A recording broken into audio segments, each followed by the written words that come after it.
मानसरोवर गांव के सुनसान जंगल इलाके से एक कार रफ्तार के साथ गुजर रही थी, जिसमें बैठा रणवीर बहुत ही खुश नजर आ रहा था। तभी सीट पर रखा उसका मोबाइल रिंग कर रहा था। कॉल रिसीव कर उसने मोबाइल को अपने कान से लगाया और एक हाथ से ड्राइव करने लगा। कॉल रणवीर के दोस्त गौरव का था। तो हेलो माय लवली पीपल, कैसे हैं आप लोग? मुझे पता है आप लोग सब मस्त हैं और मेरी स्टोरीज नहीं पसंद कर रहे हैं, इसके लिए थैंक यू सो मच। अगर आप नए हैं तो जल्दी से चैनल को सब्सक्राइब कर लीजिए, लाइक कीजिए, स्टोरी पसंद आए तो शेयर कीजिए। आज की स्टोरी है चुड़ैल भूतिया चुड़ैल। चलिए कहानी स्टार्ट करते हैं। रणवीर, क्या हुआ गौरव? क्या तुम्हें थोड़ा सा भी सब्र नहीं रहा? मैंने कहा था ना कि हवेली मेरे नाम होते ही मैं तुझे तेरे हिस्से के पैसे दे दूंगा। गौरव, 15 दिन निकल चुके हैं, आखिर कब हवेली तेरे नाम होगी और कब तू मेरे पैसे देगा? रणवीर, अरे भाई तू थोड़ा सब्र रख, देरी कोर्ट की तरफ से हो रही है, मेरे इसमें क्या गलती है? जैसे ही काम होता है मैं तुझे खुद इन्फॉर्म करूंगा। अब फोन रखकर रणवीर ने जैसे ही कॉल काटी, अचानक उसकी कार बंद हो गई। रणवीर, अरे अभी से क्या हुआ? कहकर रणवीर ने जैसे ही सामने देखा उसके होश उड़ गए। कार गांव के पुराने खंडहर के सामने खड़ी थी। मैं इस जंगल कैसे आ गया? कहकर रणवीर ने कार स्टार्ट करने की कोशिश की, लेकिन कार स्टार्ट नहीं हुई। रणवीर, अरे क्या बकवास है, कहकर वो झलझलाता हुआ कार से बाहर निकला। मैं तो अपनी हवेली जा रहा था, पर इस खंडहर के सामने कैसे पहुंच गया? उसके पीछे से एक भयानक आवाज सुनाई दी और उसने जैसे ही पीछे देखा उसके होश उड़ गए। जब मौत आती है तो इंसान अपनी मौत तय की हुई जगह पर पहुंच ही जाता है। उसके सामने लाल साड़ी पहने हुए उसकी बीबी स्वरागिनी, जो भूत बन चुकी थी, भयानक अवतार में खड़ी थी। उसकी आंखें तेज लाल अंगारों के जैसे चमक रही थी। उसके हाथों के नाखून किसी खूनी खंजर जैसे लंबे और पैने नजर आ रहे थे, जिनसे खून टपक टपक कर जमीन पर गिर रहा था। रणवीर, ये नहीं हो सकता। तुम वापस नहीं आ सकती। मैं वापस आ चुकी हूँ और तुझसे मिली धोखेबाजी का बदला तुझसे जरूर लूंगी। नहीं, रणवीर जोर जोर से चिल्लाया और वहां से भागने के लिए एक तरफ मुड़ा। स्वरागिनी ने उसे अपनी सख्ती से हवा में उठा लिया और फिर तेजी से उसको खंडहर के अंदर पटक दिया। रणवीर चिल्लाया और जैसे ही जमीन पर गिरा, स्वरागिनी उसके सामने आ गई। उसने उसकी गर्दन पकड़कर दूसरे हाथ से उसकी आंखों में एक पैने नाखून मारे और उसको अंधा कर दिया। मुझे छोड़ दो स्वरागिनी, यह तेरे किए की सजा है धोखेबाज। कहते हुए स्वरागिनी ने रणवीर की गर्दन पकड़कर पूरी पीछे तक घुमा दी और एक ही झटके में खत्म कर दिया। स्वरागिनी, अब मैं अपनी मौत का बदला लिए बिना नहीं जाऊंगी, उसको भी इसी खंडहर में लाकर मारूंगी। स्वरागिनी वापस आ चुकी है। कुछ देर बाद गौरव ने रणवीर को फिर से कॉल किया और उसका नंबर बंद आ रहा था। उस वक्त रात के 10 बज रहे थे। तभी गौरव की पत्नी आराध्या, क्या हुआ गौरव, तुम इतने परेशान क्यों लग रहे हो? इस रणवीर ने मुझे एक डील की थी, जिसके पैसे मुझे वो पिछले हफ्ते देने वाला था, लेकिन अब ये अपनी नीयत खराब कर रहा है और रोजाना आजकल कर रहा है। आराध्या, अब सो जाओ, उससे कल जाकर मिल लेना। कहकर आराध्या ने उसको गुड नाइट बोला और लैंप बंद करके सो गई। अचानक गौरव को महसूस हुआ कि किसी ने उसका हाथ पकड़ा है। उसने जैसे ही पलटकर देखा, सामने स्वरागिनी को भयानक रूप में देखकर उसकी चीख निकल गई। अगले ही पल स्वरागिनी ने उसका गला पकड़ लिया और हंसते हुए बोली, मुझे मारकर मेरी हवेली के पैसे खाना चाहते थे ना? फिक्र मत करो, अब तुम्हारी भी मौत बहुत जल्द होगी, बहुत जल्द। सुनते ही गौरव डर कर बहुत जोरों से चिल्लाया और फिर उसकी आवाज सुनकर आराध्या जाग गई। आराध्या, क्या हुआ गौरव, तुम इतना डरे हुए क्यों लग रहे हो? ऐसा क्या देख लिया? सुनकर गौरव ने उससे कुछ नहीं कहा और अपना डर छिपाते हुए बोला, शायद कोई बुरा सपना देखा था। इतना कहकर उसने आगे कुछ नहीं सुना और चादर ढककर जल्दी से आंखें बंद करके सो गया। उसने अपने डर को छिपाने की कोशिश की, लेकिन अभी भी उसकी कभी बदी हुई थी।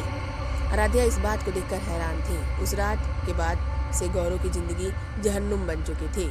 रात के समय उसे कहीं न कहीं स्वरागिनी की आत्मा नजर आने लगी और वो इसी तरह डर जाता था और चीख मारते था, लेकिन आराध्या के पूछने पर वो कुछ नहीं बताता था। एक रात ऐसे ही गौरव चादर से खुद को पूरी तरह ढककर कांप रहा था और सोने की कोशिश कर रहा था।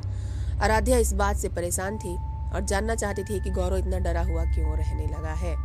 आराध्या, मैंने गौरव का ऐसा बर्ताव पहले कभी नहीं देखा और मुझे इसका पता लगाना ही होगा। गौरव उस खंडहर में मेरी लाश दफन है, वहां जाकर उसका अंतिम संस्कार कर दो, वरना मेरी आत्मा रणवीर की तरह तुम्हें भी मार देगी।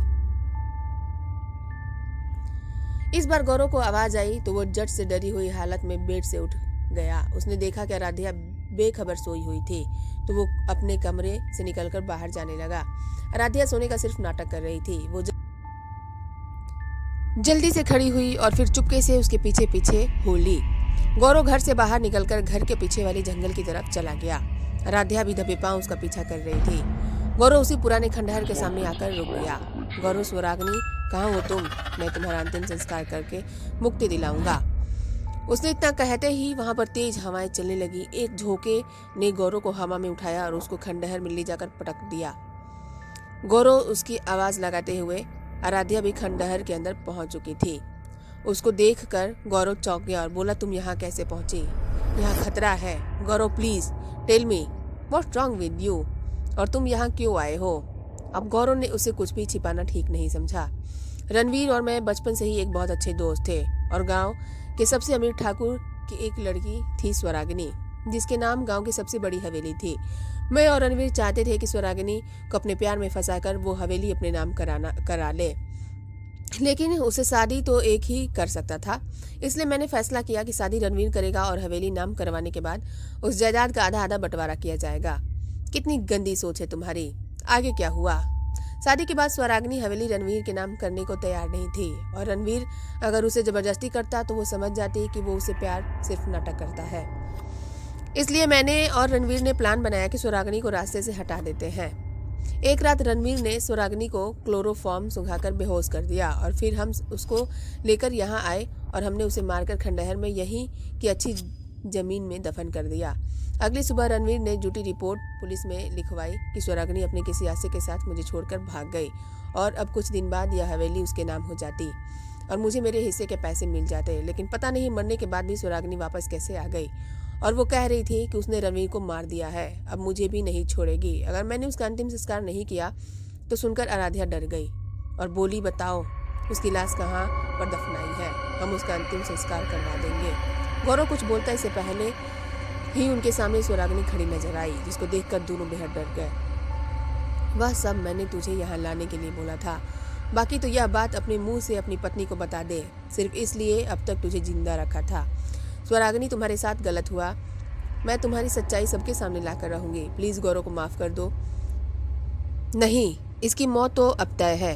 कहते ही स्वरागिनी ने गौरव को गर्दन पकड़ी और एक बार फिर दीवार पर फेंक कर मारा, और अगले ही पल उसने गौरव का हाथ पकड़कर घर की दीवार पर लगे पुराने से खूंटे पर टांग दिया। वह खूंटा गौरव के सीने में आर पार हो गया और वह उसी पर टंग कर रह गया। मेरा बदला पूरा हुआ, कहकर उसने आराध्या की ओर देखा और कहा कि मेरे साथ हुई घटना की सच्चाई तुम जाकर मेरे पापा को बताओगे और पूरा गांव मेरी सच्चाई को जानेगा। उस हवेली पर किसी और की गंदी नजर पड़े ये मैं नहीं चाहती। इसलिए पापा से कहना कि उस हवेली में गांव के बच्चों के लिए एक स्कूल खोला जाए। अब मैं जा रही हूँ, लेकिन अगर आगे से किसी भी लड़की के साथ किसी लड़के ने धोखेबाजी करने की कोशिश की तो स्वरागिनी वापस आएगी। आप लोगों को स्टोरी कैसी लगी प्लीज़ कमेंट करके ज़रूर बताइएगा। स्टोरी पसंद आए तो शेयर कीजिए, लाइक कीजिए, दिल से सपोर्ट कीजिए यार, सब्सक्राइब कर दीजिए। Thank you so much for listening my story. Thank you so much.